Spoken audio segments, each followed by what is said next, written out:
Bonsoir à tous. Merci d'être là nombreux. Tropisme a le grand plaisir de recevoir ce soir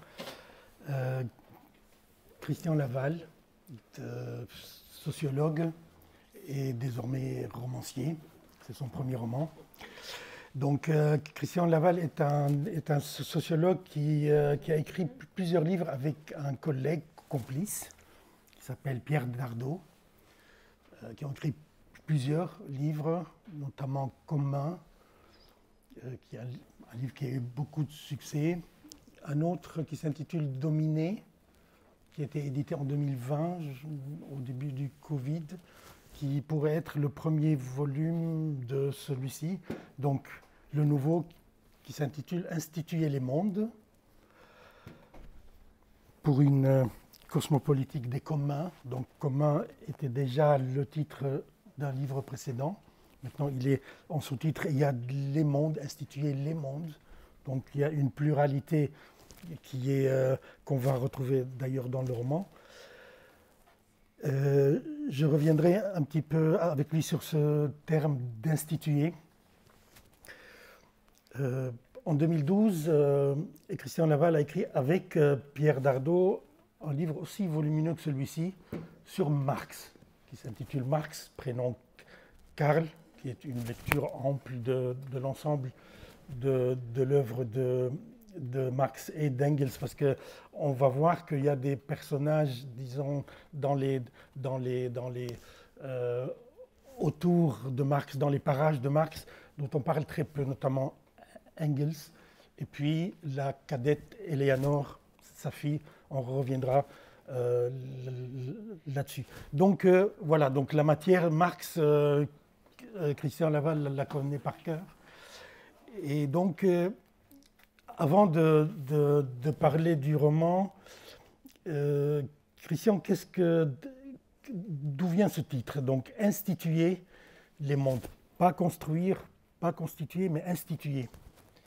Oui, merci Samy, en tout cas, et merci à Tropisme, et merci à vous toutes et tous d'être là pour cette présentation, cette double présentation de livres. D'abord, je voudrais m'excuser de faire des livres aussi gros. J'ai appris, je regardais le journal Le Monde d'aujourd'hui, et ils annoncent une nouvelle terrible, entre autres, nouvelle terrible, c'est la baisse de la lecture en France, dans toutes les catégories d'âge. Et même les seniors, qui ont a priori du temps pour lire, des livres, semble-t-il, se passionnent à leur tour pour les écrans. Et donc, voilà, j'ai l'impression, vraiment, et je suis dans une librairie, et je voudrais défendre le livre et défendre la lecture, que, voilà, faire des gros livres, c'est aussi, d'une certaine façon, un acte presque militant. Et qu'il faudrait peut-être qu'à tous les âges, peut-être dès les plus jeunes, on fasse plus attention aux livres. Voilà. Je crois qu'il faut rendre hommage à tous les métiers du livre, en particulier aux libraires qui font un travail de salut public de ce point de vue-là. Hein.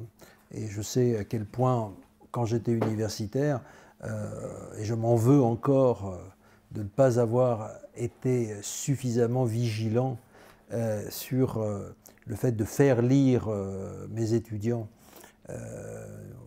alors que dans d'autres pays, je pense en Italie, enfin les pays que je connais, au Brésil ou au Canada, au Québec en tout cas, les collègues universitaires font lire les étudiants beaucoup plus qu'on ne le fait, en tout cas en France. Et là, il y a quelque chose de terrible. Alors, c'était déjà un premier point. Pourquoi faire des gros livres? Je crois qu'il faut faire l'effort aussi d'avoir des ouvrages dans lesquels on peut se replonger, non pas pour les lire de la première page à la dernière page. Je sais qu'il y a des gens qui se tiennent obligés, qui se croient obligés de lire un livre comme ça, mais au fond, un livre, c'est aussi une question d'usage. On peut le prendre aussi par plein de bouts. Et ce livre, Instituer les mondes, il a plusieurs parties, et on peut commencer, par exemple, par la dernière. La dernière partie s'appelle Tracé stratégique. Le livre, en fait, c'est, comme tu l'as dit, Samy, il fait partie d'un ensemble avec le Dominé. Le premier livre Dominé, c'était une histoire de la souveraineté de l'État en Occident. On s'était rendu compte qu'il y avait quelque chose d'assez terrible dans, disons, la sphère savante et dans la sphère militante, c'est que l'État lui-même n'était plus interrogé pour tel et qu'on le semblait le prendre pour une évidence naturelle. L'État, c'est naturel, il faut des États, etc. Et l'État a toujours été de la même sorte. Et il est partout dans le monde de la même nature. Or, nous voulions faire une histoire de l'État en Occident, autour de son principe fondamental, c'est le cas de le dire, qui était la souveraineté, le principe de souveraineté. Et pourquoi on faisait ça? C'est parce qu'il nous semblait que la gauche avait souvent, enfin la gauche ou les gauches avaient un point de vue assez naïf sur l'État, faisant souvent de l'État un recours contre les marchés. En fait, voilà, et ça fait 30 ans avec mon ami Pierre Dardot qu'on essaie de se battre sur le fait que cette opposition État-marché est quelque chose qui est de l'ordre de l'illusion et du leurre, parce que s'il y a quelque chose qui crée les marchés, qui les institue justement, qui institue les marchés, c'est bien l'État. Et le néolibéralisme n'est jamais rien d'autre qu'une entreprise politique qui consiste partout et dans toutes les sphères de la société à créer du marché, des liens de marché, des liens de concurrence. Donc c'était ça un peu l'idée de Dominer, faire cette histoire de l'Occident, de la souveraineté en Occident. Et donc, comme on avait fait il y a 15 ans, c'est-à-dire qu'on avait d'abord fait la nouvelle raison du monde, c'est-à-dire une investigation sur la société néolibérale. Donc, on avait ensuite enchaîné, ou presque, avec un livre qui s'appelait Commun, qui était une réponse. C'est-à-dire que quand on avait fait la nouvelle raison du monde sur le néolibéralisme, on nous avait dit, mais alors qu'est-ce qu'on peut opposer à cette logique générale que vous décrivez? On a dit, il se passe des choses dans la société, il se passe justement la naissance de formes alternatives différentes, et qui prennent le nom partout dans le monde de communs. Et donc, de ces communs qui se créent un peu partout, on peut dégager un principe politique que nous avons appelé le principe politique du commun. Et c'était donc une proposition politique que nous faisions et qui se terminait par une série justement de propositions plus particulières qui étaient mises en débat, qui pourraient animer ou alimenter des débats.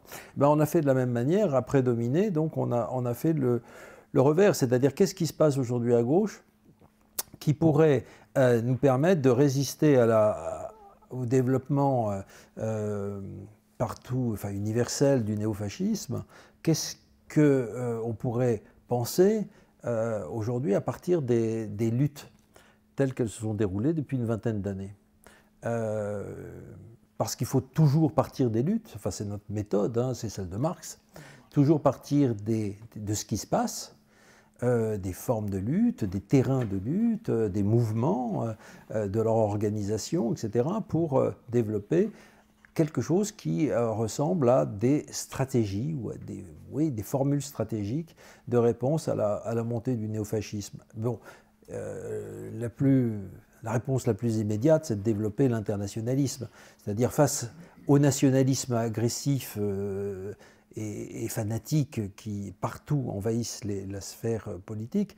Bon, il faut renouer avec l'internationalisme et donc faire ce qu'on a fait au début de ce livre, une histoire finalement, enfin une double histoire. Premièrement, l'histoire de la nationalisation progressive des socialismes, des alternatives, c'est-à-dire comment les gauches ont été enlisées progressivement, enquistées dans les formes étatiques nationales, Donc ça, c'est vraiment, ça résonne avec le livre précédent sur l'histoire de la souveraineté, comment les gauches, finalement, ont été donc encadrées d'une certaine façon par le cadre juridico-politique qui est celui de l'État-nation ou des États-nations.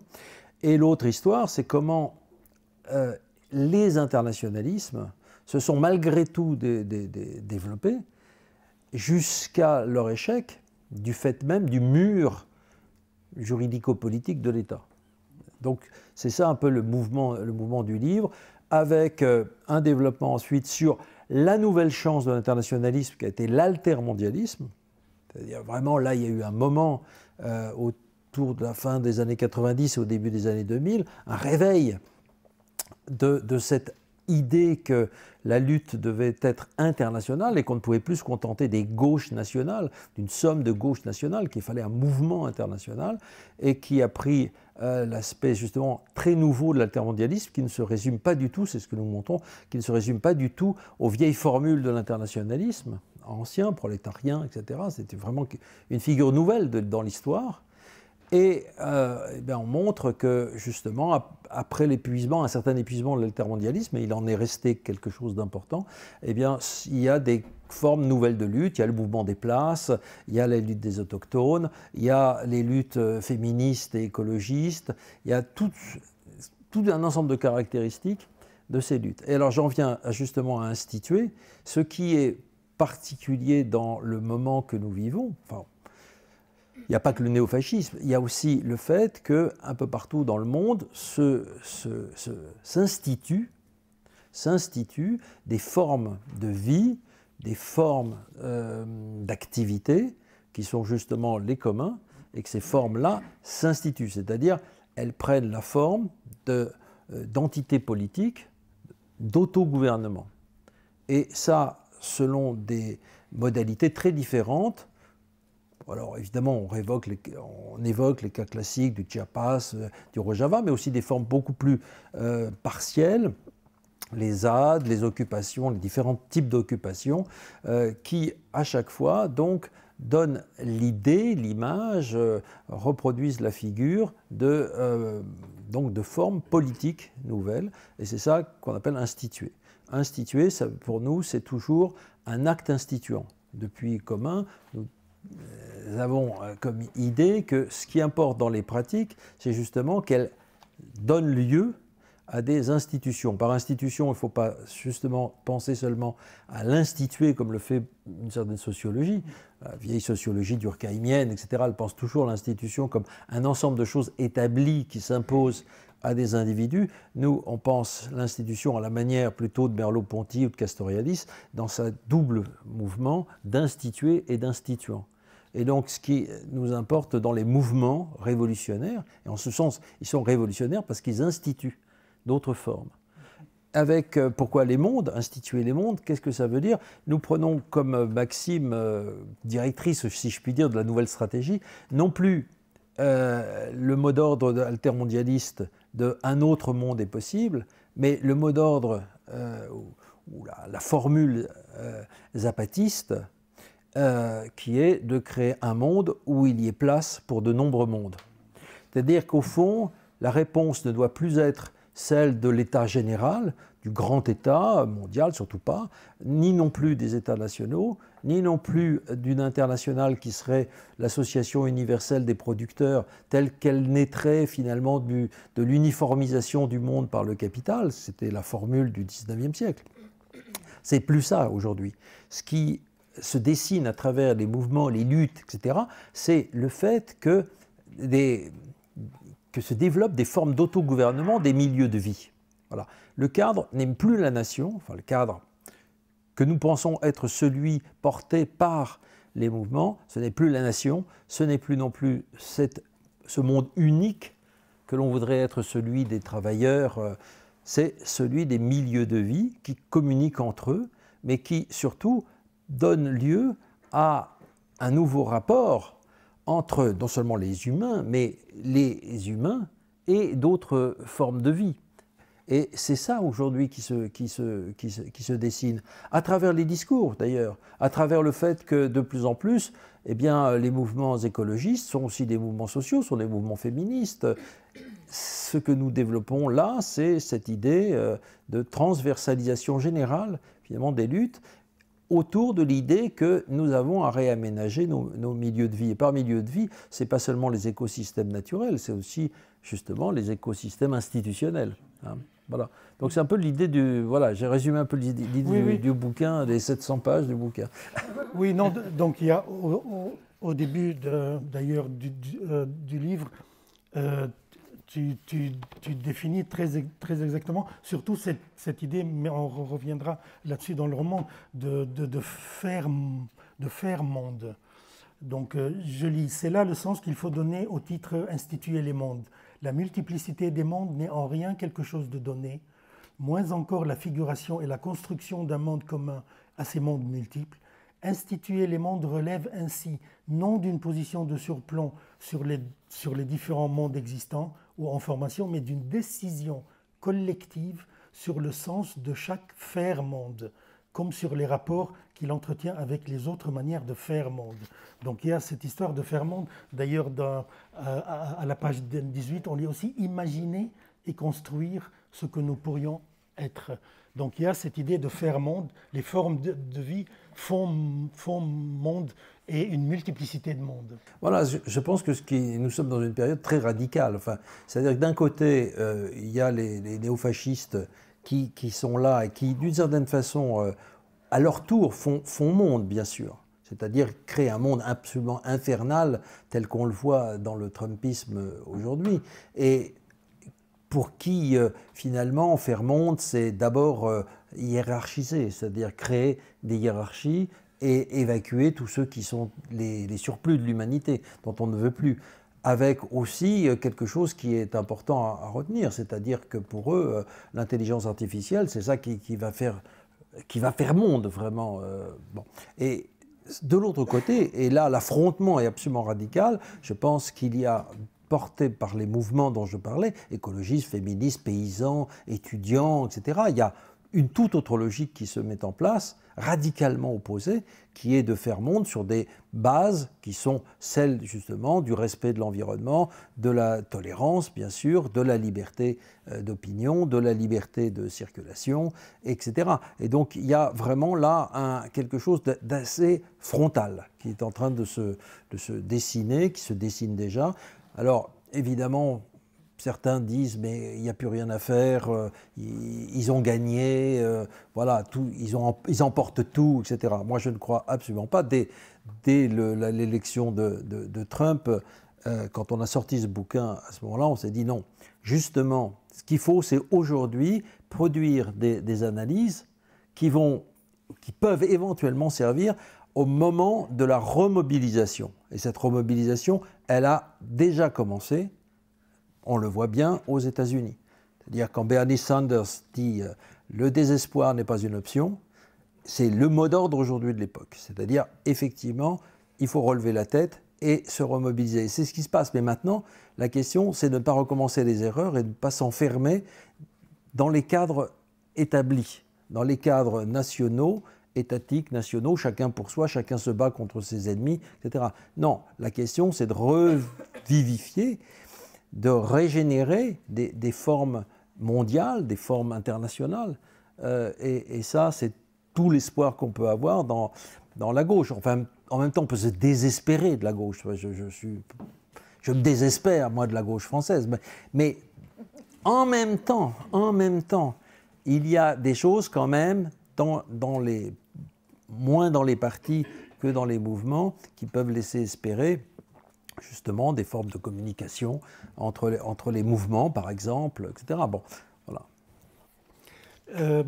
Il y a donc cette histoire de faire monde et de la pluralité des mondes. Pour faire la transition avec le roman, tu écris ceci donc, avec Dardot. Il serait fou de croire que l'irréductible pluralité des mondes interdit de faire monde. La démocratie mondiale peut se frayer un chemin sans nier la diversité des voies, en refusant d'un côté l'universalisme mensonger de l'Occident et de l'autre l'impasse des identités indigènes. Et de la même façon, rien ne serait plus faux que de rester fidèle à un évolutionnisme qui condamnerait les formes traditionnelles de vie au nom du progrès, la négation du ferment subversif que peuvent constituer les vestiges que n'ont pas englouti l'État et le capitalisme est une erreur politique grave. Donc les vestiges qu'on aurait tort de laisser de côté, on va peut-être les retrouver dans le roman. Alors, Marx en Amérique, Marx en Amérique va chercher si Marx est toujours dans Marx. Est-ce qu'il l'a trouvé? Est-ce qu'il y a un autre Marx en Amérique qui n'a rien à voir avec le Marx allemand, le Marx anglais, le Marx européen?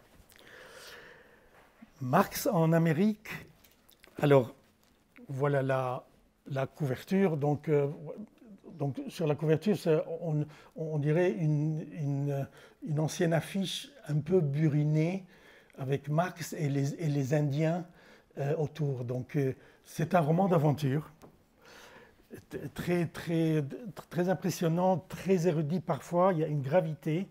Marx se met à l'épreuve, il entend, il consigne, il écoute. Et comme tu dis souvent, il va voir ce qui se passe. Donc c'est le b.a.-ba d'un communisme qu'il a construit avec Engels. Allez voir ce qui se passe, enquêter.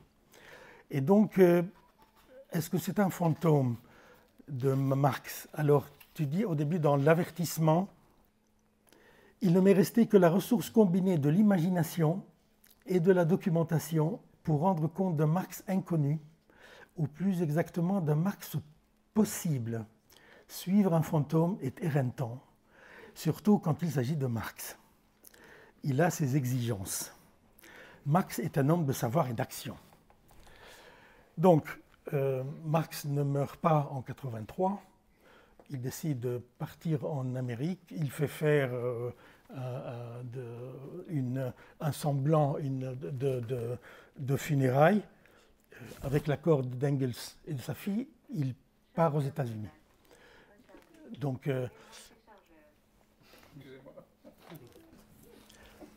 on parlait de fantômes.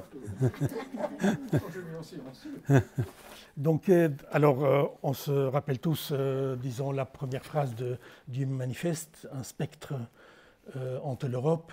Donc, il y a tout le temps une histoire de spectre et de fantômes. On se rappelle aussi le titre du livre de Derrida, Spectre de Marx, donc déjà des années 80. Donc, est-ce qu'il y a là une poursuite d'un fantôme? Est-ce que c'est un nouveau Marx, comme tu dis, rené, régénéré, repris?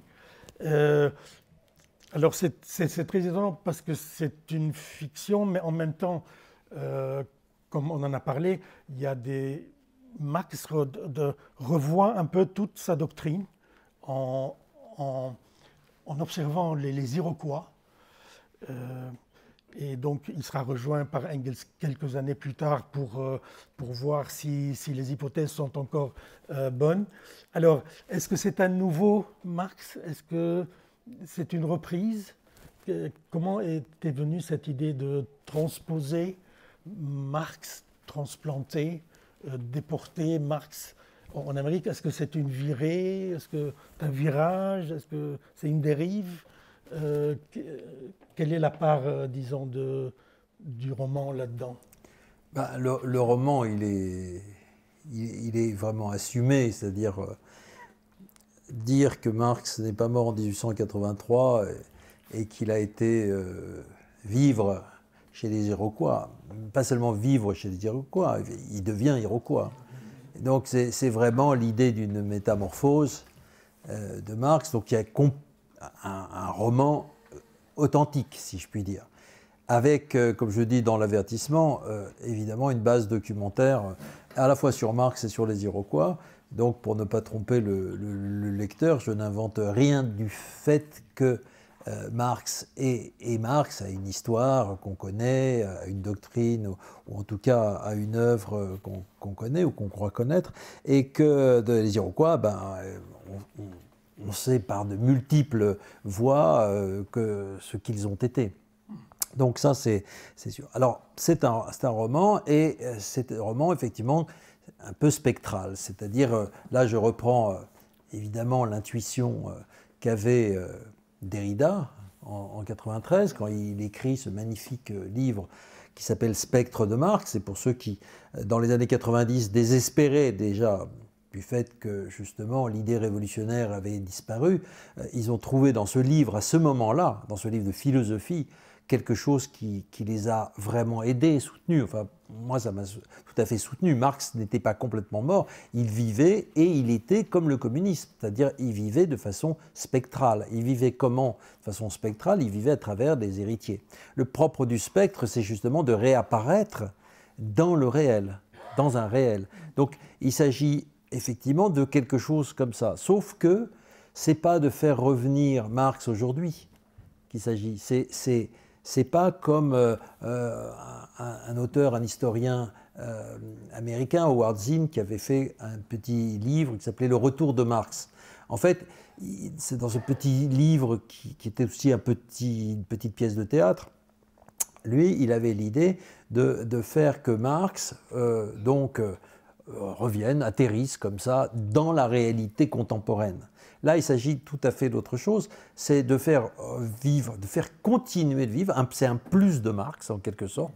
C'est un supplément de vie de Marx que en tant que romancier, je lui attribue, je lui accorde généreusement. Je lui attribue un supplément de vie, une nouvelle vie, en effet, imaginaire, parmi les Iroquois. Mais est-ce que c'est complètement imaginaire? Et quand je dis que c'est un Marx qui aurait pu être, c'est une vie de Marx, un supplément de vie qui aurait pu être, là je n'invente pas, parce que justement Marx, c'est quelqu'un qui, à la fin de sa vie, celui qu'on appelle le dernier Marx, était de plus en plus fasciné finalement par des formes sociales qu'on peut dire, et que lui-même a qualifié d'archaïques, en suivant justement les travaux d'un anthropologue américain qui s'appelle Lewis Henry Morgan, qui avait travaillé qui avait étudié les Iroquois, qui avait vécu chez les Iroquois, qui avait été adopté par les Iroquois, et qui est mort en 1881. Donc mon Marx imaginaire, c'est quelqu'un qui vient redoubler Morgan, qui est en quelque sorte le double de cet anthropologue qui fascinait Marx, et qui va donc suivre ses pas, c'est-à-dire qui va observer les Iroquois et puis devenir à son tour Iroquois en étant adopté par les Iroquois. Et donc ce que je voulais faire en fait, c'était de mettre à l'épreuve effectivement Marx avec sa doctrine, son œuvre, son action, etc. Le mettre en rapport avec des gens très différents, qui vivent différemment, qui pensent différemment, qui œuvrent différemment, qui luttent autrement que la forme disons, un peu canonique du mouvement ouvrier, tel que Marx a pu le penser, ou tel que le marxisme a pu le penser. Alors c'est un Marx, je dis souvent, c'est un Marx, je reprends le titre d'un bouquin de Négri à l'époque, c'est Marx au-delà de Marx en quelque sorte. Hein. C'est-à-dire que je le pousse plus loin qu'il n'a voulu bien être à la fin de sa vie. Voilà, c'est un peu l'idée générale de la chose. Et je pousse à bout, en fait. Je veux dire, je fais comme Marx. Il disait qu'il faut être radical. Bon, donc, dans le roman, je veux être absolument radical, c'est-à-dire pas rester à mi-chemin d'un Marx qui aurait été simplement observateur, plus ou moins intéressé, qui aurait raconté ce qui se passe, etc. Non, je veux faire en sorte, j'ai voulu que Marx devienne ce qu'il a toujours été, c'est-à-dire un homme d'action, qui s'engage et qui lutte contre la colonisation, enfin, qui prenne sa part dans la lutte des Indiens Iroquois contre les colonisateurs. Oui, d'ailleurs, il devient un des chefs. Il a été adopté. Il adopte lui-même un garçon par affection. Il se marie avec une Iroquoise, une institutrice. Et donc, et en plus, il commet l'irréparable. Donc, c'est un activiste qui a à 2 reprises, on vous laisse découvrir ce qu'il a fait, mais il a été vraiment jusqu'au bout. Hein. Enfin, donc, il a commis vraiment l'irréparable. Et donc, ça lui donne comme ça une stature, non seulement d'homme d'action, mais d'un activiste Alors, en même temps, il découvre ce lieu. C'est un espace qui s'ouvre à lui. Et donc, comme il le fait souvent, il a des carnets, il consigne. Il devient l'organe de sa pensée, l'organe de ce qu'il voit. Donc, comme on dit, un organe de presse, Marx devient un organe de ce qu'il voit, ce qui a un double mouvement. Donc, il est activiste, mais il reçoit. Ça n'a rien d'une passivité. Il discute beaucoup. Il y a beaucoup de conversations dans le livre avec les chefs iroquois. Et Engels, à un moment, le rejoint et il est très étonné de voir que même Marx a changé d'allure, il n'a plus de barbe, il s'est rasé le crâne. Donc on imagine Marx sans barbe, c'est très très compliqué. Mais là, il n'a plus grand-chose et il est là-dedans. Et donc il a été voir ce qui se passe et il a vu. Engels est un peu effondré. Sa fille, sa fille cadette, Eleanor, qui est un des plus beaux portraits du livre. Je pense que c'est le plus beau portrait du livre. On découvre cette fille cadette qui connaît très bien l'œuvre de son père, qui discute avec lui pied à pied, chaque phrase. Et en plus, on connaît un peu sa vie, donc par quelques pages, il y a un très beau portrait à la fin, vers la page 300, 305, je crois. Il y a 3 pages, un portrait d'Eleanor qui est magnifique. Donc, elle a écrit aussi, il y a des écrits d'Eleanor, on en parlait malheureusement, ils ne sont pas édités. Sur la question de la femme, il y a un livre qui n'a jamais été édité, qu'on peut lire sur Internet, mais qui n'a jamais été édité. Et donc, il y a une mise à l'épreuve et de la doctrine et du mode de vie, de la forme de vie que Marx a adopté. Et évidemment, dans la foulée, il change de nom. Non seulement il change de nom, mais il change d'identité. Donc, il n'est plus Marx, il n'est plus le mort, comme on l'appelait.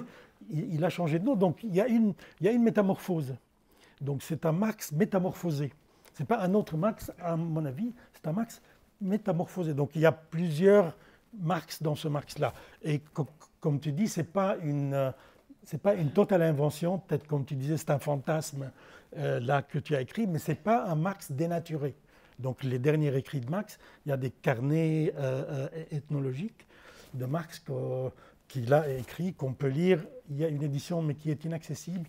Mais il y a eu une nouvelle édition, on en parlait aux éditions de la Symétrie, où on a rassemblé quasiment les derniers écrits de Marx commentés. Donc, c'est peut-être un Marx fantasmé, mais c'est plutôt un Marx de ton imagination. Imaginer un Marx. Et l'imagination est très importante chez lui, on a vu. Hein. Donc, ce n'est pas du tout simplement quelqu'un qui va voir ce qui se passe. Il y a une institution imaginaire de la société, pour reprendre un titre de Castoriadis, qui est déjà là. Oui. En fait, bon, il y a plein de choses dans ce... Enfin, j'ai voulu y mettre plein de choses et j'espère que le lecteur, la lectrice, trouveront justement on parlait de pluralité, cette pluralité de dimensions dans le livre. Il y a de façon très, très délibérée un roman d'aventure. Enfin, l'aventure, elle se développe progressivement et je trouvais très important d'assumer complètement cette fiction avec une intrigue, avec développement, avec justement la métamorphose du personnage. Le roman, pour moi, c'est ce qui me plaît dans un roman, c'est justement l'idée du changement. On part d'un point, on arrive à un autre, mais il y a un changement entre les deux, il y a une tension entre un point de départ et un point d'arrivée. Et là, vraiment, j'ai voulu que ça soit comme ça, qu'il ne reste jamais de la même façon statique et qui se transforme, de façon d'ailleurs à certains égards assez tragique. Mais il fallait absolument aller dans cette direction-là, avec d'autre part une dimension d'ironie, parce que ça aussi, je pense que c'est très important dans un roman de prendre ses distances aussi avec le personnage et de le mettre dans des situations qui sont parfois assez, enfin, que je crois, assez drôle. Donc voilà, il y a un aspect que j'ai voulu un peu drôlatique dans l'idée. À certains moments, enfin vraiment, il faut ne plus le reconnaître, ou au contraire, penser à ce Marx tel qu'on le connaît, et dans les situations tout à fait improbables dans lesquelles je le place. Donc il s'agit aussi de déstabiliser. Bon, en fait, ça me fait penser que l'idée quand même du roman, c'est de casser l'image que l'on a du Marx telle que l'historiographie plutôt, et les organisations marxistes l'ont fait. Ils l'ont transformé en un personnage justement monumental. Voilà, il suffit de voir la tombe à Londres de Marx pour être absolument effrayé de la façon dont on a transformé un révolutionnaire en une espèce d'icône et de monument. Enfin. Donc j'ai voulu casser absolument ça, que ça soit tout à fait un Marx, alors imaginaire, mais complètement vivant, quoi. Oui. Et je pense que, alors c'est peut-être paradoxal et totalement abusif ce que je vais dire, mais je crois que mon Marx, il est d'une façon plus réelle que le Marx qu'on a voulu, qu'on a construit, en fait. C'est-à-dire, voilà, ce théoricien, voilà, qui aurait été créateur d'une doctrine, etc. Bon, et même sur le plan de la doctrine, j'ai voulu justement montrer un Marx totalement vivant dans sa pensée, c'est-à-dire non seulement dans son action, mais vivant dans sa pensée, qui n'arrête jamais de penser, de découvrir de nouvelles choses et de théoriser à nouveau des expériences qu'il peut faire ou des observations qu'il peut réaliser. Donc moi, la plus belle définition de Marx, et je ne sais pas si on l'a utilisé dans notre Marx avec Dardot, la plus belle définition de la pensée de Marx, c'est celle que Gramsci avait donnée dans ses cahiers de prison. Il avait dit de Marx que c'était justement une intelligence créatrice, et continuellement créatrice, et en perpétuel mouvement. Et ça, c'est magnifique. Intelligence continuellement créatrice et en perpétuel mouvement. C'est exactement comme ça que j'ai voulu penser ce Marx, que je mets parmi les Iroquois et qui ne cesse de réfléchir à tout ça, et évidemment sans abandonner tout ce qu'il y a derrière, c'est-à-dire tout ce qu'il a appris. J'ai voulu aussi donner à Marx la vérité de son propos qui est bien connu. Il dit un jour, et ça a été rapporté, « Ce qui est sûr, c'est que moi, je ne suis pas marxiste. » Ce qui est sûr, c'est que moi, je ne suis pas marxiste. Il le dit à quel propos? Il le dit à un moment où, justement, son terrible gendre Lafargue et ce terrible Jules Guesde créent le Parti ouvrier. Et ce Parti ouvrier, pour la première fois, se dit marxiste. C'est la première fois qu'il y a un parti marxiste. Et Marx est effrayé par ça. Il dit, mais moi, s'il y a un truc, c'est que je ne suis pas marxiste. Alors, qu'est-ce que ça veut dire ne pas être marxiste pour Marx? Et donc, j'essaie d'explorer un petit peu ça en utilisant justement ce qu'on sait du dernier Marx, c'est-à-dire d'un Marx qui a, disons, en germe, enfin, d'après moi, parce que ça c'est la partie philosophique du livre, parce qu'il y a un côté roman philosophique aussi. La partie philosophique, c'est la partie de fiction philosophique, parce que là j'assume aussi qu'il y a une fiction philosophique, ou une philosophie, il y a une philosophie de la fiction aussi, que Marx, en fait, dit à un moment, en s'inspirant de Morgan, on revient à Morgan, il écrit à une populiste russe, Vera Zasulich, dans les années 80-81, il lui écrit que finalement, le socialisme, c'est peut-être la régénération, la réviviscence, revival. Il reprend exactement la phrase de Morgan, il la recopie. Il recopie la phrase de Morgan à propos des Iroquois. D'ailleurs, elle est à la fin du... Oui. Il reprend la phrase de Morgan à propos des Iroquois. Eh bien, le socialisme, il pourra passer par une reviviscence de formes sociales archaïques. Et donc, qu'est-ce que ça veut dire? Ça veut dire que il va encore plus loin que ce qu'il avait fait dans les années 70, quand il avait révisé, on le raconte dans notre Marx avec Dardot, quand il avait révisé la traduction française du Capital, où il avait corrigé un certain nombre d'expressions. Et là, il y a quelque chose de très important qui se passe en 1975, quand il corrige des phrases très importantes en disant que la voie anglaise, c'est-à-dire la voie de la destruction des formes anciennes et le développement des forces productives, etc., le développement du capitalisme est une condition nécessaire du socialisme. Là, il est revenu dessus dans les années 70. Et là, au début des années 80, quand il répond à Vera Zasulich, en disant « mais le socialisme, c'est peut-être une autre voie qu'il faut prendre, c'est-à-dire non pas liquider les formes de vie, les formes communautaires anciennes, mais peut-être qu'en elles, dans cette espèce de communisme-là, de ce communisme vivant, parce qu'il reprend l'expression de Morgan, communisme vivant des Iroquois, il y a peut-être une chance à sauver, une idée à sauver, une forme à sauver, des acquis à sauver, et c'est ce qu'il va trouver chez les Iroquois, c'est ce dont il veut faire l'épreuve. Il va chez les Iroquois pour d'abord voir ce qu'il en est de ce communisme vivant et de voir si lui, Marx, pourrait vivre dans une telle société. Et c'est-à-dire qu'à la limite, il fait l'expérience que tout le monde pourrait faire, c'est c'est aussi un peu la leçon politique, c'est s'il nous faut changer radicalement de vie pour sauver la planète, qu'est-ce que ça voudrait dire au niveau individuel? C'est-à-dire, qu'est-ce qu'il faudrait changer en nous? Et je plonge donc Marx, mon Marx, là je le plonge dans une vie comme ça, et pour lui dire qu'est-ce qui devrait changer sur le plan de la pensée, sur le plan des relations aux autres, sur le plan de son habillement, sur le plan de son alimentation. Et de l'organisation des communautés, parce qu'il y a un nouveau communisme, disons, concret, ce qu'il appelle, qu'il découvre et qu'il essaye d'ailleurs d'ajuster avec les Iroquois, pas contre eux, pas à appliquer ce qu'il a eu, ce qu'il a conçu ou ce qu'il a construit dans sa doctrine. Donc c'est ça qui est... Alors, Christian, j'ai trouvé... Alors, je me suis rappelé d'une lettre de Marx. Je vais lire quelques lignes. Elle date de 1943.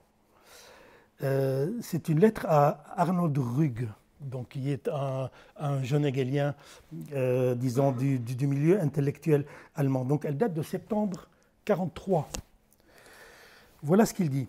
« Depuis longtemps, le monde possède le rêve d'une chose dont il lui suffirait de prendre conscience pour la posséder réellement. On s'apercevra qu'il ne s'agit pas de tirer un grand trait suspensif entre le passé et l'avenir, mais d'accomplir, il souligne, d'accomplir les idées du passé. On verra enfin que l'humanité ne commence pas une œuvre nouvelle, il souligne nouvelle, mais qu'elle réalise son œuvre ancienne avec conscience. » En 1943. Donc c'est le rêve d'une chose. Moi, ça m'est resté cette histoire de rêve d'une chose. C'est pas les choses, on rêve pas d'une chose, on rêve une chose.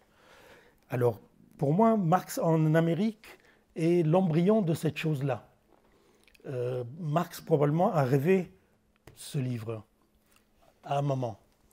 Et alors, comme il dit accomplir le rêve ancien, toi tu parles parfois de recommencer. Il recommence.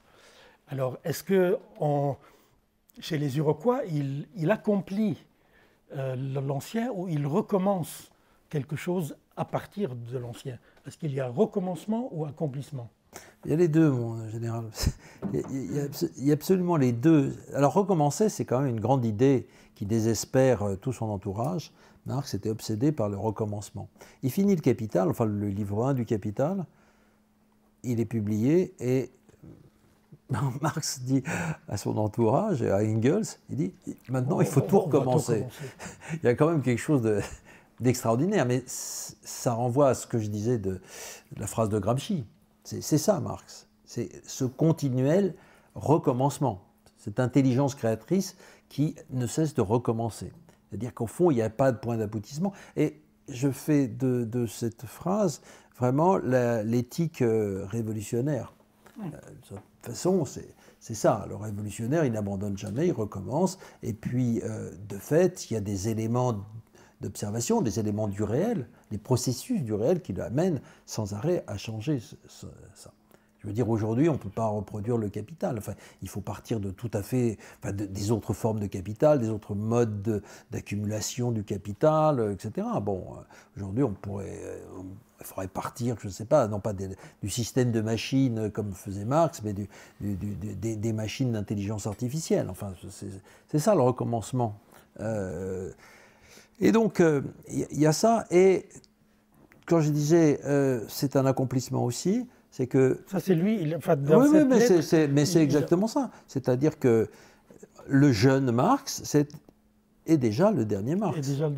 Le jeune Marx est déjà le dernier Marx. Il suffit de lire, par exemple, justement, les articles qu'il fait sur le vol de bois en 1943, où la question de la propriété, la question des communs est posée de façon très claire. Mais même, bien avant, il a des souvenirs dans sa correspondance avec Engels qui m'ont beaucoup marqué, ces souvenirs de Marx quand il se rappelle son père avocat qui défendait les paysans de Moselle, justement contre les propriétaires. Et c'est-à-dire, on se dit, mais le petit Marx, le fils de son père, était déjà complètement en prise avec les logiques de la propriété, de l'emprise propriétaire, contre les formes communautaires de vie. Et ensuite, c'est seulement plus tard, dans les années 60 et 70, qu'en travaillant sur les historiens de la Germanie, de la Russie, etc., qui redécouvrent l'ampleur de la propriété communale dans la civilisation, dans les civilisations anciennes, et qui va étendre ça au reste du monde, et puis qui voit que justement en Amérique, eh bien, il y a justement aussi ce genre de forme communautaire. Et alors, le rapport au présent, il est assez évident, et le rapport avec le Instituer des mondes aussi. Oui, tout à fait. Parce que c'est la même chose, c'est-à-dire c'est l'idée aujourd'hui qu'on voit partout, dans la révolte autochtone, dans le développement des luttes paysannes en Amérique latine, en Inde. On voit partout la reviviscence de ces formes communautaires contre la logique propriétaire du capitalisme qui s'étend, certes, mais qui se confronte, qui affronte des résistances énormes, avec justement des populations qui exigent d'abord de défendre leur mode de vie, défendre leur propriété communale, défendre leurs pratiques, etc. Et donc on voit aujourd'hui se développer des formes révolutionnaires qui sont exactement celles que pouvait décrire Marx dans les années 80, quand il pensait que justement la forme sociale nouvelle pouvait naître justement des formes anciennes. Hein. C'est-à-dire que là, ce que je décris des années 80 contre la colonisation nord-américaine, etc., c'est quelque chose qu'on voit partout. Hein. Oui, mais si tu veux, la part du roman, c'est effectivement cette métamorphose du regard est habitée par le personnage qui se démultiplie. Et donc qui, à chaque écriture, à chaque acte, se pose la question de savoir est-ce qu'il est encore lui-même. Donc on peut vraiment parler d'une aliénation, disons, du personnage à un moment. Et donc à un moment, il commet un acte irréparable et il rentre en train. Et il est en proie à une angoisse très forte de ce qu'il a fait. Le voyage en train jusqu'à Pittsburgh fut atroce. Les angoisses d'un ton lointain revinrent tout doucement et la migraine aussi. C'était comme si des idées contradictoires et incohérentes s'entrechoquaient. Au fond, il ne savait plus très bien qui il était, avec tous ces changements de nom, de fonction, d'identité. Il n'était plus qu'une série d'avatars, tous plus improbables les uns que les autres. Devenu ethnologue, Il avait voulu se faire Iroquois. Il avait obéi aux rêves de ses frères et s'était retrouvé dans la peau d'un Hollandais quaker assassin. Marx, Tulloch, Cleverfox, Philippe, ça c'est tous les noms de Marx. Il était tous ces noms à la fois, mais il ne savait plus quel était le principal, le nom de son moi, le vrai. Et puis il se vit dans la vitre où il avait collé son visage. La barbe blanche, les cheveux abondants, les yeux, le nez. Il se reconnaissait comme celui d'avant, Marx, lui qui s'était appelé Karl Marx, qui s'était cru Karl Marx. Il se trouvait maintenant devant un grand vide qui s'était creusé à l'intérieur à force de toutes ces métamorphoses. Et pourtant, son visage avec cette barbe, c'était toujours lui, Marx. Mais y avait-il bien eu un jour un vrai Karl Marx, un seul Karl Marx? N'y en avait-il pas eu plus d'un? Se demandait-il, assis dans son compartiment de train face à la vitre. Et si les avatars que j'ai choisi d'être n'étaient que la suite logique de ma propre incohérence? Se demandait-il encore. On a essayé de me coller une étiquette, la marque Marx, le produit Marx, la philosophie Marx. Mais que saviez-vous du vrai Marx, en chair et en os, vous tous les autres? Moi, je savais que je n'étais pas le Marx que vous croyez que j'étais. J'étais le seul à le savoir. Et maintenant, je porte 100 noms. Je vis 1000 vies. Comme Edmond Dantès, j'étais enfermé et je me suis échappé. Mais avec ces noms qui se multiplient, prolifèrent en moi les pensées étrangères. Et je ne sais plus lesquelles sont en usage ici, avec vous, parmi vous. Qui a tué? Lequel d'entre tous, c'est moi? Toutes mes pensées sont étrangères. Aucune ne me séduit. Aucune ne me respecte. Tous ces Iroquois qui veulent devenir Américains. Moi, c'est le contraire. Je vais à contresens et je souffre comme eux. Donc, et tout le livre est en... Comme tu disais, c'est une constante et une continuelle métamorphose. À chaque fois, il se demande qui il était. Alors, ce n'est pas du tout une crise d'identité, c'est une multiplicité d'identités. Et donc, il y a évidemment, à la suite de ces crises-là, on croit lire, disons, plusieurs versions du Marx. Moi, j'ai lu un Marx un peu écologiste, cosmopolitique. Donc, est-ce que les versions de Marx sont évidemment le fait que le roman permet cela? Oui, alors avec le... Bon, là, ce que tu as lu, c'est le moment de grande crise, de grande crise là, du personnage. Hein, là, c'est le Marx personnage. Hein. Donc, qui en vient à se demander, justement, si le Marx... alors, évidemment, je fais référence justement au Marx marxiste qu'on a voulu faire de lui, était le vrai Marx. Lui-même est amené à se poser cette question-là. Et dans la phrase que j'ai citée tout à l'heure, c'est clairement ça qui dit. C'est clairement cette idée qu'il n'est pas celui-là, il est ailleurs. J'ajoute que j'ai voulu aussi, ce qui est un exercice un peu difficile, donner un inconscient à Marx. C'est-à-dire, il a un moi, d'accord, justement, mais depuis le début jusqu'à la fin, justement, il est un être clivé, comme les psychanalystes le décrivent.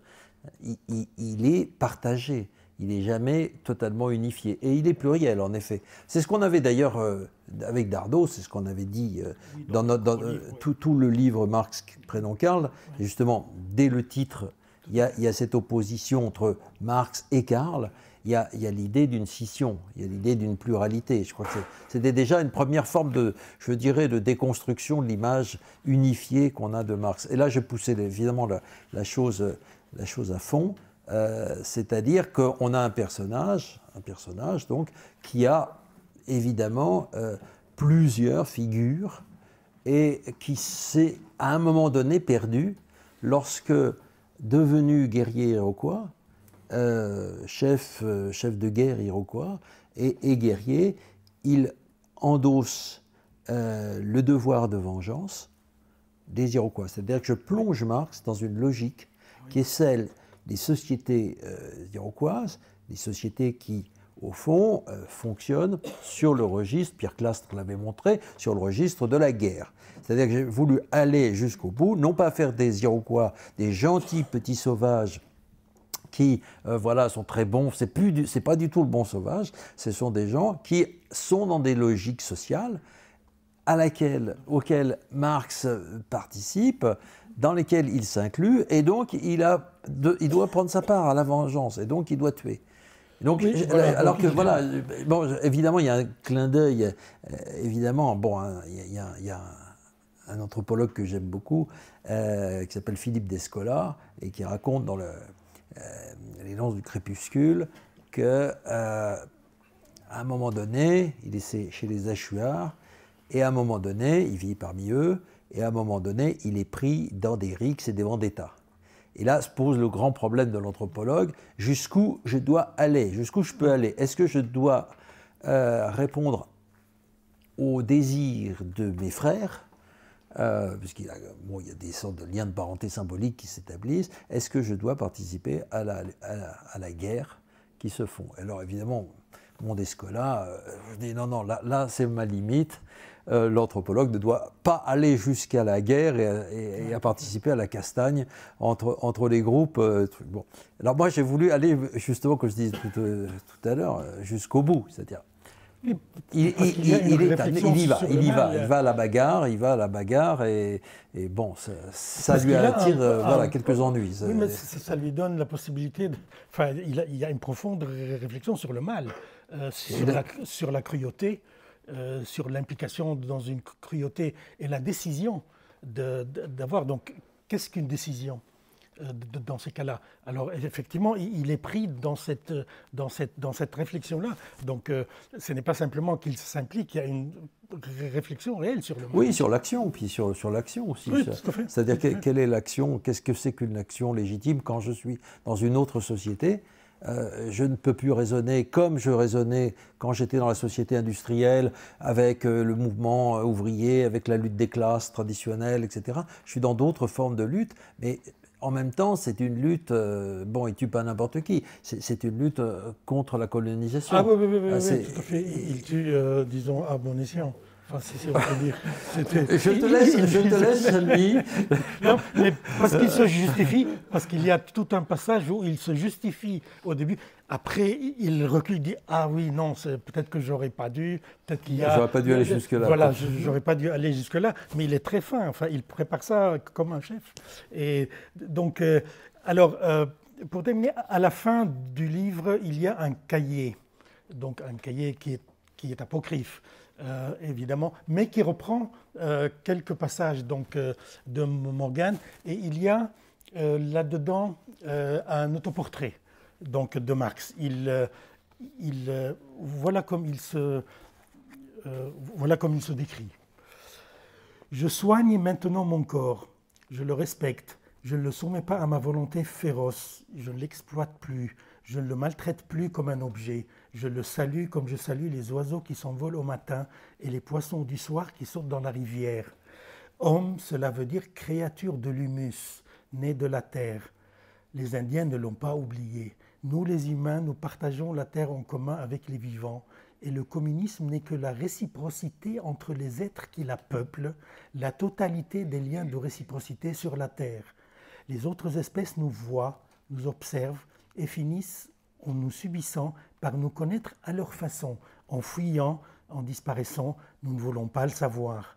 Déracinement, dépossession, séparation, exploitation et négation des autres espèces ne font qu'un. Tout ce qui est commun à tous est aujourd'hui menacé par l'égoïsme, l'enrichissement personnel, l'accumulation privée. Suprématie des feux de la tribu et terre commune ne font qu'un, car ce qui est commun doit être réglé en tenant compte de tous les amis des humains, des autres créatures de la terre-mère, de la flore et de la faune, des vallées et des collines, des rivières et des montagnes. Détruire la relation intime des arbres et des hommes, telle fut l'entreprise mortelle des colons, la fin de la communauté des hommes et de tous les autres êtres de la terre-mère. Réinventer le communisme, voilà ce que feront nos descendants, sinon ce sera la fin des hommes, une fin de l'histoire sans testament. C'est pas mal. Hein. C'est pas mal du tout. Je trouve que c'est pas mal. Oui, voilà comment il se voit, voilà comment il se décrit. Voilà, donc alors tout le livre est plein de ces passages très longs. Il y a des conversations très nourries, très serrées. Il y a des scènes molièresques, notamment chez les jésuites au Canada. Je vous laisse les découvrir. Donc voilà, Marx en Amérique et instituer les mondes. Voilà, s'il y a des questions à Christian, allez-y.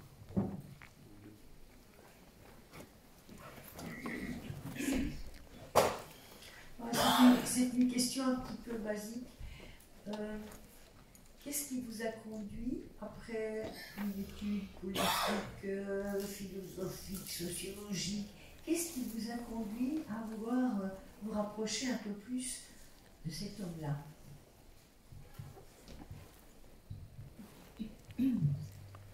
Ben, je ne sais pas si on peut parler de rapprochement. Il se trouve que ouais, quelle est la place que Marx occupe dans ma vie? On peut dire ça comme ça. C'est que moi, je suis né en 53, j'avais 14 ans en 68, je me suis politisé à ce moment-là, et je pense que j'ai commencé à lire Marx à 14-15 ans. Donc, vous voyez, c'est une très, très longue histoire. Et donc, j'ai lu Marx toute ma vie. Je veux dire, pas que Marx, justement, plein d'autres choses, mais Marx, c'est quand même un fil dans mon existence, mais avec toujours cette idée que ce qui était absolument insupportable, c'était ce que l'on en avait fait. C'est-à-dire effectivement un doctrinaire, un dogmatique, etc. Enfin, ce que j'ai toujours trouvé problématique, c'est dans Marx, c'est le marxisme justement. Donc, et donc, à un moment donné, voilà, je me suis dit, et si on en faisait un personnage de fiction? Voilà. Mon premier livre ça s'appelle, c'était sur Bentham, un philosophe anglais, sous-titre, c'est Le pouvoir des fictions. Et je me suis dit, bon, est-ce qu'on peut justement se servir de la fiction pour, voilà, donner une autre figure de Marx, déconstruire cette image de Marx? Ça me paraissait vraiment important, avec toute la liberté que permet la fiction qui est assumée comme telle. Voilà, et c'est un peu l'idée. Je crois que je suis quand même, avec ce roman, resté le plus proche de la façon dont j'ai lu Marx, quoi. C'est-à-dire vraiment avec toujours sa nécessaire distance, sachant que Marx lui-même, quand il dit quelque chose, il va le reprendre autrement, ailleurs, et que ce n'est jamais une parole vraiment totalement fermée, voilà, achevée. C'est un long moment, enfin c'est un long mouvement, voilà. Marx comme mouvement, si je puis dire. Allez-y. Merci à vous deux pour la merveilleuse présentation. Et alors, vu que vous disiez, voilà, vous parliez de l'originalité, de la créativité, de la fiction évidemment, qui est dans le livre. Je me demandais, est-ce que vous avez mis dedans peut-être des aspects de Marx que vous n'aimez pas forcément?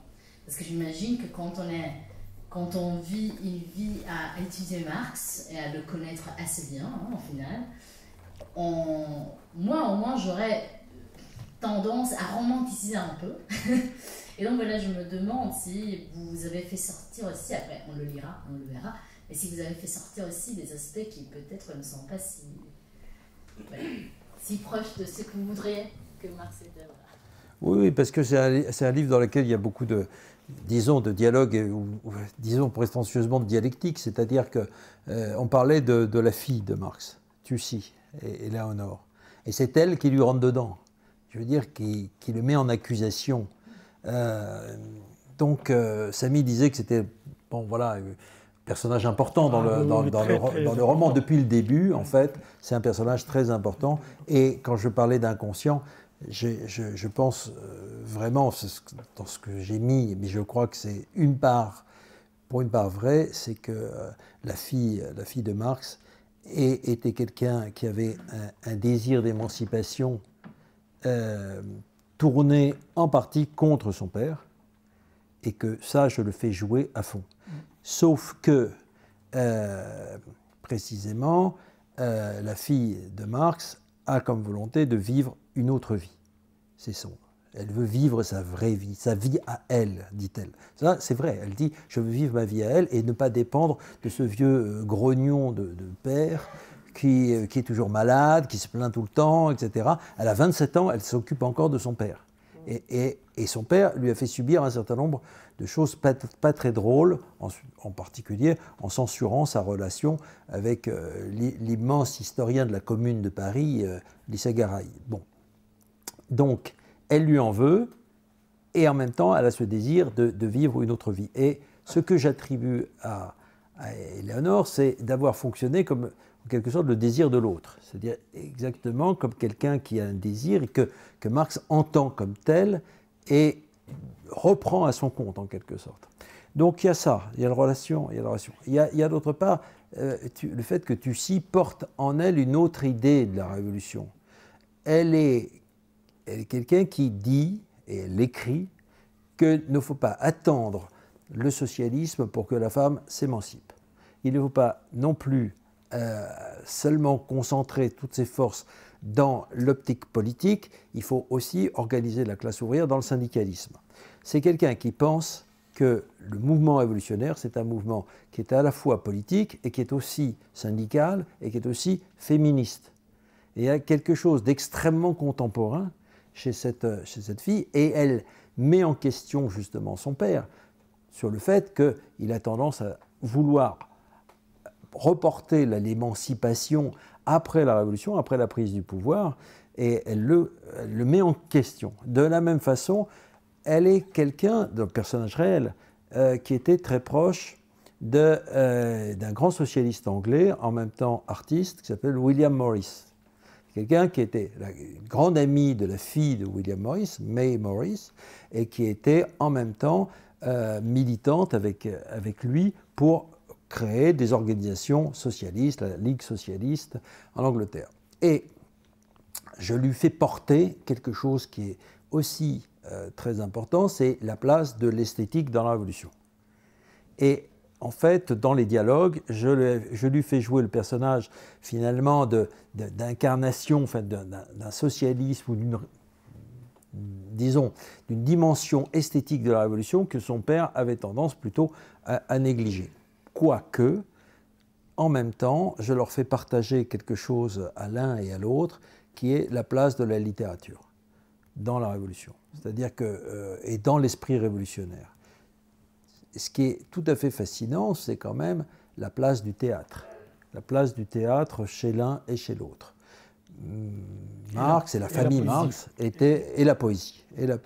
C'est-à-dire que ce sont des gens qui donc sont baignés dans la littérature. Ils parlent livre, ils parlent poésie, ils parlent théâtre. Et donc d'ailleurs dans le roman, il y a quelque chose qu'on pourrait être quelque chose comme une politique de la littérature. C'est-à-dire je mets en question, j'accuse même, enfin je veux dire toute une série d'auteurs, de romanciers, etc., qui sont des figures justement instituées justement. En particulier, il y en a un, il y a Chateaubriand qui en prend plein la figure. Bon, parce que Marx détestait Chateaubriand, mais bon, donc je le pousse plus loin. Oui, je mets le paquet, là, je mets le paquet. Donc, il y a tout ça. Et la jeune Tussy, elle a pas seulement aimé le théâtre, elle est devenue actrice. Donc c'est quelqu'un d'extrêmement riche, féministe, actrice, syndicaliste, enfin, c'est quelqu'un d'incroyablement moderne, enfin je veux dire, et malheureusement totalement négligé dans l'histoire du mouvement ouvrier et même du mouvement féministe. C'est assez étrange. Et c'est quelqu'un qui joue Ibsen. Et Ibsen, c'est quelqu'un qui était extrêmement important pour toute une jeunesse qu'on dirait aujourd'hui radicalisée, des jeunes intellectuels, qui voit dans Ibsen quelqu'un qui met en cause justement les institutions, en particulier l'institution familiale et l'institution du mariage. Et ça, c'est fondamental. Et donc, elle oppose au père, justement, à Marx, cette idée que la révolution, ça passe par le bouleversement de toutes les institutions. C'est carrément l'esprit de 68. Enfin, quand on lit les textes de ces jeunes-là, c'est carrément l'esprit 68ard. C'est toutes les institutions qui doivent être mises en cause et pas seulement la propriété privée des moyens de production. Et voilà, donc la différence, elle est là. Et le père résiste, il n'est pas... Bon, puis finalement, il finit par admettre, donc dans le roman, que sa fille a finalement raison, que c'est la figure de la révolution de l'avenir. Enfin, il comprend ça. Hein. On va passer derrière.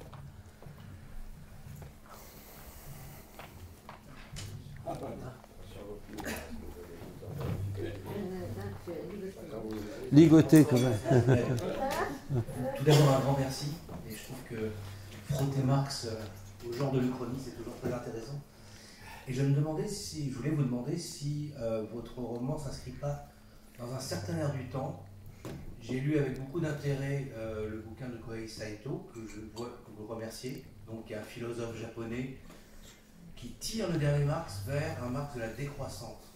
Ça m'a intéressé parce que je me considère comme tel, mais très honnêtement, en dehors de 2-3 lettres à Vera Zasulich, je me demande si ce n'est pas un peu tiré par les cheveux.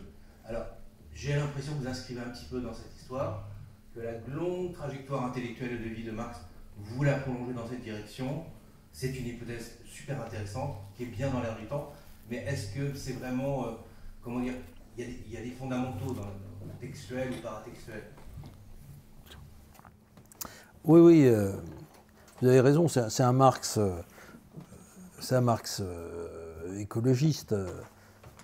Mais est-ce que votre question, c'est est-ce que c'est complètement inventé ou pas? Alors justement, faut que je précise deux choses, parce que j'ai parlé de documentation. Qu'est-ce qui est fondé?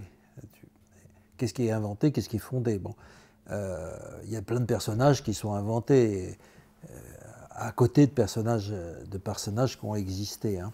Donc, mais le lecteur, enfin, moi j'ai des lecteurs qui vont taper sur Wikipédia et pour faire le tri entre les personnages qui ont vraiment existé et ceux que j'ai inventés. Donc, bon, donc je vous dis tout de suite, il y en a qui sont absolument réels et vous avez trouvé leur histoire, mais il y en a qui sont aussi tout à fait inventés. Deuxième considération, j'ai fait en sorte, au niveau de la documentation, qui est utilisé et qui est mentionné en particulier dans les derniers cahiers écrits et inventés dont Samy a lu un extrait, j'ai fait en sorte que tout ce qui était dit des Iroquois était de l'ordre de choses que Marx aurait pu lire s'il avait vraiment vécu ce que je lui fais vivre. C'est-à-dire, je le fais balader dans des bibliothèques, etc., à New York, à Buffalo, etc. Bon, tout ce qu'il peut lire à l'époque est utilisé dans le livre. Jamais autre chose que ça. Mais, évidemment, les commentaires, Kohei Saito et d'autres, j'ai parlé de Derrida, de Descola, enfin tout ça. Bon, tout ça est évidemment très contemporain. Bon, Marx écologiste. Il y a évidemment beaucoup d'abus dans le fait de transformer Marx en théoricien de l'écologie. Bon, il y a beaucoup d'abus. Mais il y a des textes très significatifs. Quand il utilise ses lectures de chimie organique du baron von Liebig, qui explique à un moment donné que l'usage intensif de la terre par des méthodes agricoles épuise les sols. Et que on va vers un dépérissement ou un épuisement donc, des sols et une diminution des rendements. Et ça, Marx l'a retenu. Il le mentionne d'ailleurs dans le Capital. Il l'utilise dans le Capital. Alors, je pousse un peu loin les choses. À un moment donné, il y a toute une scène où il est invité par les autorités iroquoises et les chefs iroquois très intégrés déjà dans la société américaine et dans l'économie américaine. Parce que je mentionne aussi, je dois dire que mes Iroquois sont très divisés. Il y a ceux qui sont totalement intégrés dans la société ou qui cherchent à s'intégrer dans l'économie et la société nord-américaine et d'autres qui résistent. Donc il y a un clivage assez net entre les Iroquois. Il y a un clivage et une lutte entre les deux clans, en fait. Mais quand il est invité chez les autorités, il met en question justement la façon dont ces paysans, ces agriculteurs, en fait, Iroquois, veulent utiliser les méthodes anciennes. Et c'est là que je lui fais dire, justement, à quel point ils oublient complètement la logique d'épuisement des sols, etc. etc. Donc, en tout cas, je vous remercie de mentionner ce point-là. J'utilise cette trajectoire-là, oui, mais en citant des textes, enfin en utilisant en tout cas des textes qui sont ceux de Marx et qui sont maintenant mieux connus grâce à un certain nombre d'auteurs. Hein.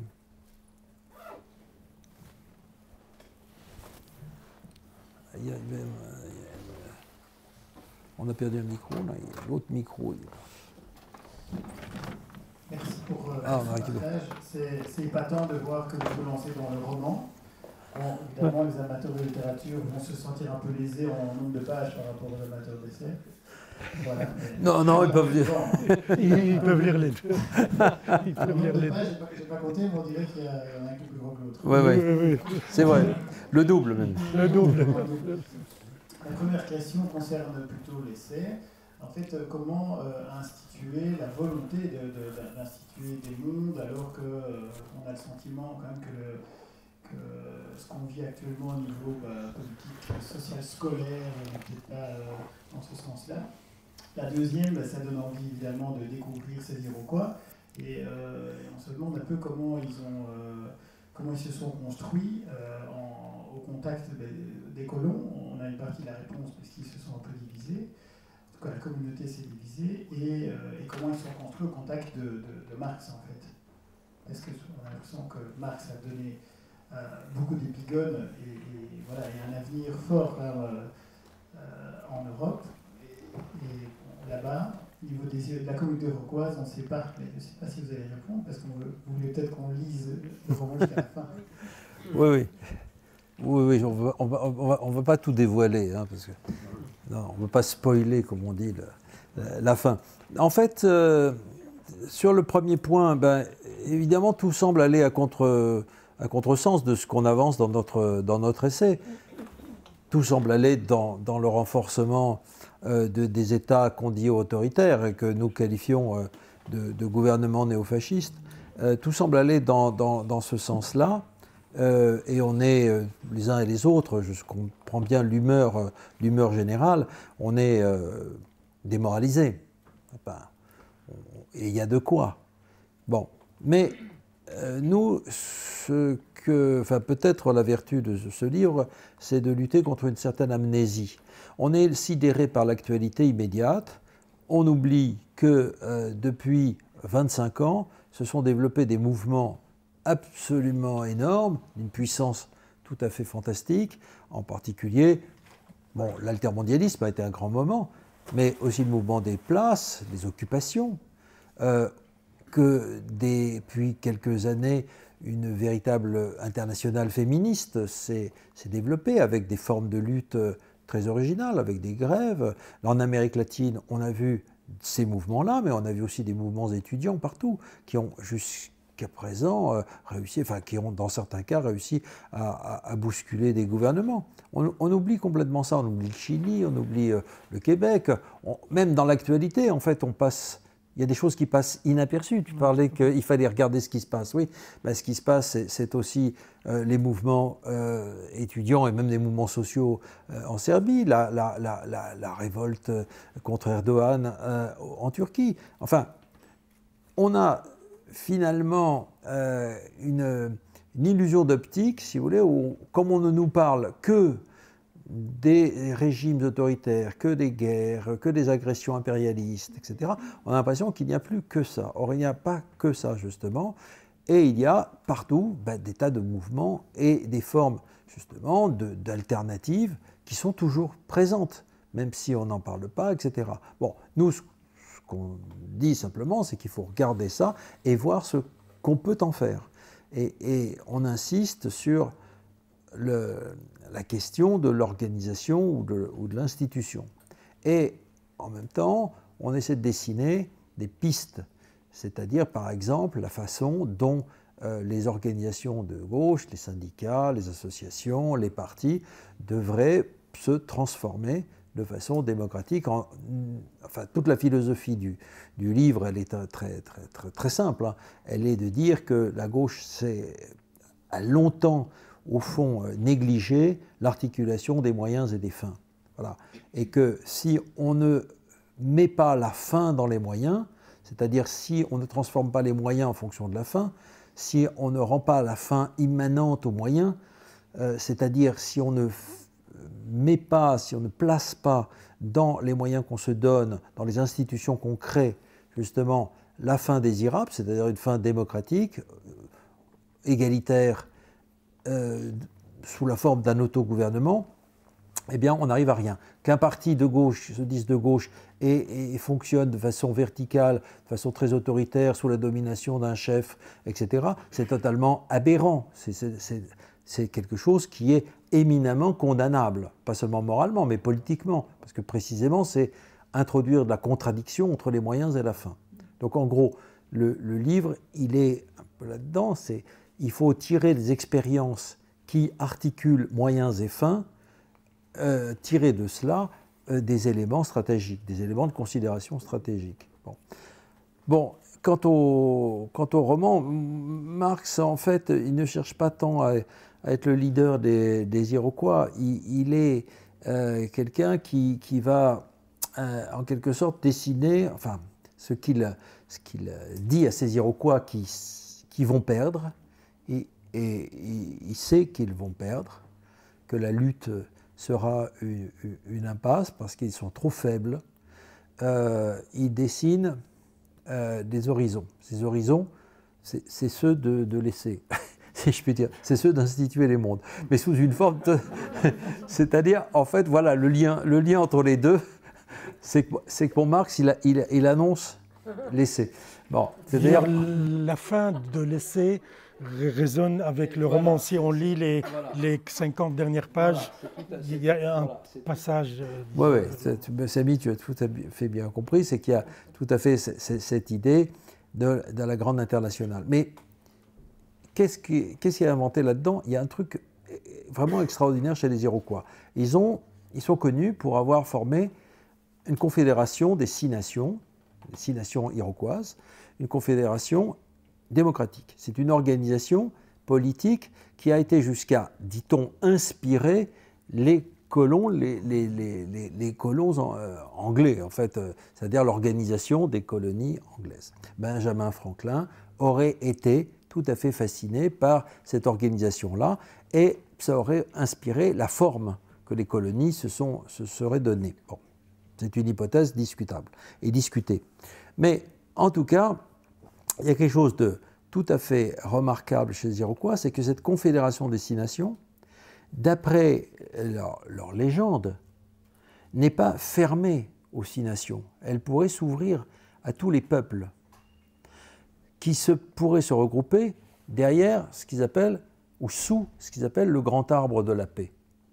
Il y a quelque chose d'assez incroyable dans cette utopie iroquoise. C'est vraiment une utopie iroquoise dans laquelle tous les peuples du monde pourraient se retrouver en harmonie et en paix sous le grand arbre. Et là, évidemment, mon Marx imaginaire Il a élu de domicile sur cet arbre. Et il trouve domicile là, c'est-à-dire qu'effectivement, c'est ce qui lui correspond. Et donc, il a aussi l'idée qu'une nouvelle internationale pourrait se recréer sous une forme tout à fait nouvelle. Donc voilà, et c'est sous forme d'une promesse, mais voilà, la fin ne sera pas celle d'un appel à la révolution, d'une victoire iroquoise, etc. Non, non, pas du tout. Hein. Non, la défaite, je vous le dis tout de suite, la défaite est consommée. Je veux dire, bon, c'est clair, c'est clair. Ils n'ont pas réussi, mais ceci dit, bien, il y a des expériences, c'est toute la question.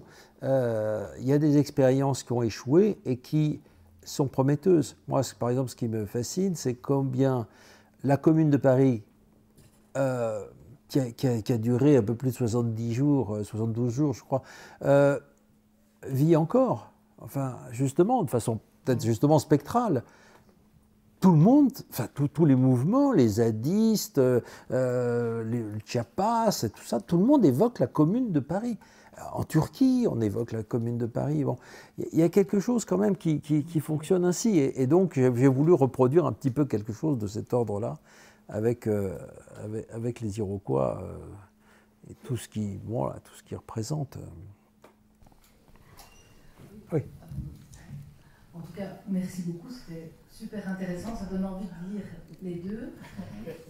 Et ces deux livres sont tout à fait, enfin, vont ensemble, c'est vraiment...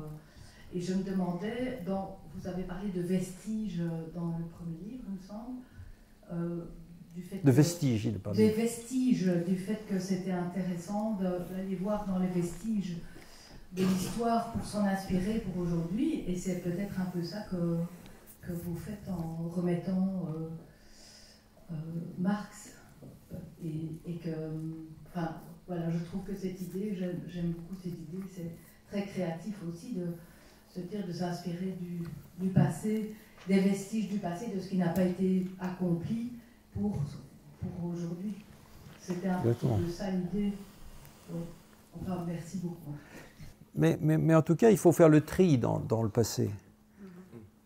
Parce que justement, tout n'est pas à conserver. Et justement, j'ai tenu à la fin, dans un épisode que Samy a qualifié de molièresque, qui concerne les jésuites. C'est un passage, enfin, c'est un long passage tout à fait anti-religieux. Alors donc, à ne pas mettre entre toutes les mains, les croyants pourraient être tout à fait choqués. C'est vraiment un passage radicalement anticlérical. Voilà. Et justement, il y a quelque chose qui me semblait vraiment important, c'était de rappeler d'abord que pour Marx, la première des critiques doit être la critique de la religion. C'était vraiment son truc, et que justement une partie de la gauche semble avoir oublié.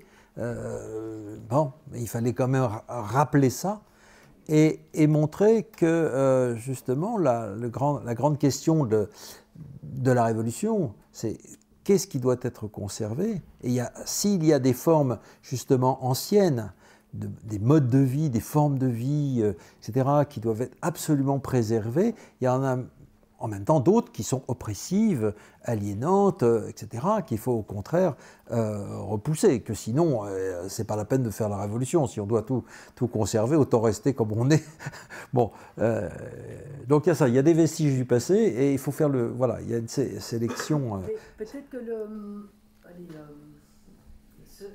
ce que Marx n'a pas réussi à faire avec sa théorie, quand on voit ce que ça a donné, c'est peut-être une espèce de mise en abîme dans tout ce qui se passe aujourd'hui.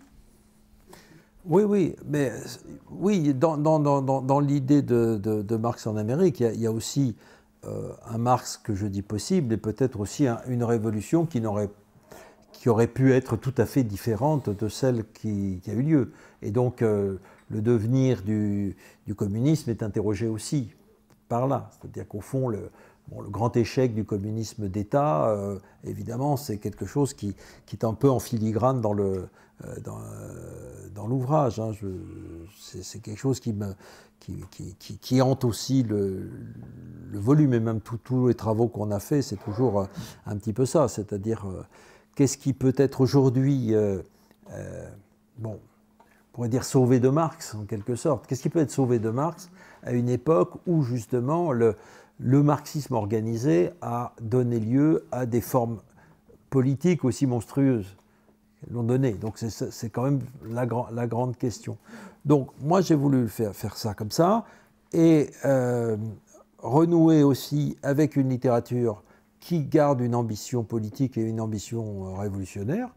C'est-à-dire, je pense qu'à un moment donné, il faut aussi que la littérature prenne position. C'est-à-dire, pas seulement se contenter de la plainte, des mots et des symptômes du jour. Il y a une abondante littérature qui parle des douleurs, des souffrances qu'on éprouve, etc., en tant que membre de ces sociétés, des sociétés dans lesquelles on vit. Mais moi ce qui m'interroge beaucoup, c'est quelle est la littérature qui donne envie de la révolution. Voilà. Mais il y avait eu un courant qui s'appelait le surréalisme, et leur revue s'appelait le surréalisme au service de la révolution. Bon, est-ce que c'est possible aujourd'hui de renouer avec une littérature qui ne soit pas celle de la plainte, mais celle de l'ambition révolutionnaire?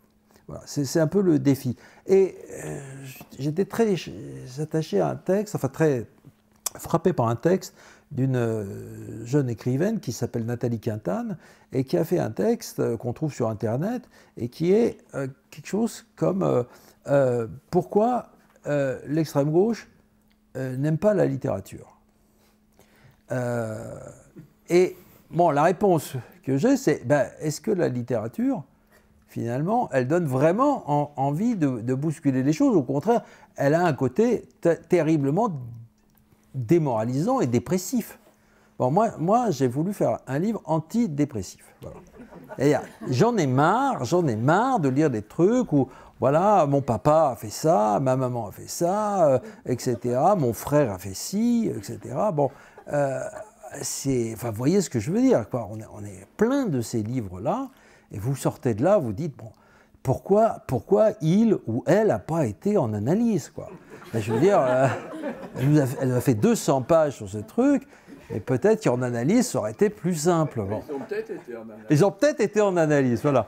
Mais j'ai des copains analystes qui me disent la même chose. Ils me disent, mais c'est vrai, quand je lis un truc comme ça, c'est ce que j'entends sur mon divan. C'est la même chose. Bon, alors, je ne vais pas dire du mal de tous ceux qui produisent ces livres-là et qui se vendent d'ailleurs très bien, mais je dis, il faut quand même trouver un peu un autre ton, faire autre chose quand même. Christian, merci infiniment pour la transition. Tu as cité le surréalisme. Je voulais évidemment, pour terminer, vous suggérer, je l'avais avec moi, on ne s'est pas concerté. Non, pas du tout. Donc, je voulais vous suggérer un essai de André Breton, qui s'appelle Point du jour, c'est des textes, et notamment un très grand texte là-dedans qui s'intitule Légitime défense, qui est une réponse à un article du journal de l'Humanité. Et vous allez voir la résonance de ce que tu disais, une littérature qui donne envie, disons, de rêver à la révolution, sinon de la faire. Ça, c'est André Breton, c'est 1926, et vous verrez que l'internationalisme était déjà là, qui est passé par Walter Benjamin, évidemment. Donc, voilà, on ne sait pas, tu as cité le surréalisme, mais je ne savais pas. Voilà, donc André Breton, Point du jour, il y a plusieurs textes, dont Légitime défense. Et pour être complet, je vous convie la semaine prochaine, si vous voulez bien, à une rencontre avec David Uri, qui est un romancier et qui a écrit celui qui s'intitule Beirut Forever, qui se déroule pendant les 3 dernières années au Liban. Donc, vous le savez, on commémore cette année, ce mois-ci, les 50 ans du déclenchement de la guerre au Liban. Donc ça, c'est un roman noir qui se déroule au Liban. Il s'agit de l'assassinat d'une universitaire qui contribuait à la rédaction d'un manuel scolaire sur l'histoire du Liban. Donc il y a toute une intrigue. C'est un très beau roman. Voilà, donc c'est mardi prochain, 15, donc le 15, oui, on sera le 15 à 19h. Christian, merci infiniment. C'est moi qui vous remercie. Merci à vous. Merci.